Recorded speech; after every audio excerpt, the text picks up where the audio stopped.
அரிசி வளைஞ்ச ஊரு என் அத்த பிறந்த ஊரு, என் அத்த பிறந்த ஊரு இப்போ சுத்த சுடுகாடு. கரும்பு விளைஞ்ச ஊரு என் அப்ப பிறந்த ஊரு, கரும்பு விளைஞ்ச பூமி இப்போ தரிசு நிலமாச்சு. கரும்பு விளைஞ்ச பூமி இப்போ தரிசு நிலமாச்சு.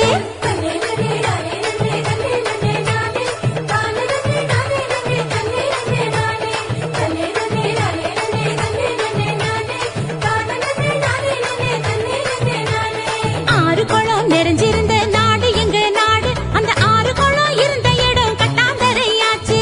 ஆறு குளம் இருந்த இடம் கட்டாந்தரையாச்சு.